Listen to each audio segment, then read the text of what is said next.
Present చాలా life style changes వల్ల ప్రతి ఒక్కరికి చిన్న పిల్లల దగ్గర నుంచి పెద్దవాళ్ళ వరకి అందరికీ పీసీఓఎస్ బాగా సఫర్ అవుతా ఉన్నారు. సో దాన్ని ఎట్లా ప్రివెంట్ చేయొచ్చు? ఒకవేళ వచ్చిన తర్వాత దాన్ని ఎట్లా ట్రీట్ చేయొచ్చు? యా సో పీసీఓఎస్ అంటే పాలిసిస్టిక్ ఓవేరియన్ సిండ్రోమ్. సో ఈ పీసీఓఎస్ అనేది ఒక లైఫ్ స్టైల్ డిసీజ్. ఇప్పుడు చూసుకుంటే జస్ట్ ఒక 100 ఉమెన్స్ తీసుకుంటే దాంట్లో అరౌండ్ 30 to 40 పీపుల్, అంటే అరౌండ్ 16 years నుంచి 35-40 years వరకు ఉమెన్ అనేవారు ఈ పీసీఓఎస్ సఫర్ అవుతున్నారు. దీనికి మేజర్ ఇష్యూ వచ్చేసి సెడెంటరీ లైఫ్ స్టైల్, అంటే మార్నింగ్ నుంచి నైట్ వరకు lethargic life, improper diet in the improper time.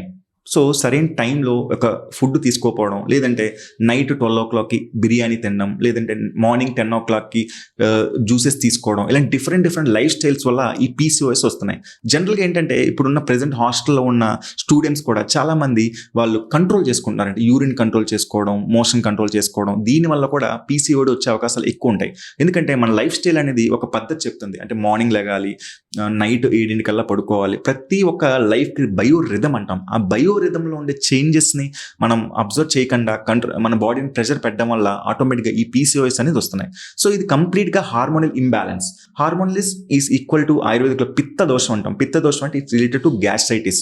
అంటే మనకి ఆకలేసింది, మధ్యాహ్నం 1 o'clock ఆకలేసినప్పుడు ఫుడ్ తినకపోతే ఏమవుతుంది, ఆటోమేటిక్గా గ్యాస్ట్రిక్ జ్యూసెస్ ప్రొడ్యూస్ అయిపోయి ఆటోమేటిక్గా సో మన బాడీలో ఇంప్రాపర్ డైజెషన్, అంటే అగ్ని బలం అనేది తగ్గిపోతుంది. ఆటోమేటిక్గా మనకి ఇలాంటి లైఫ్ స్టైల్ డిసార్డర్స్ అంటే ఒబిసిటీ, పీసీఓఎస్ వచ్చే అవకాశం బాగా ఉంటుంది.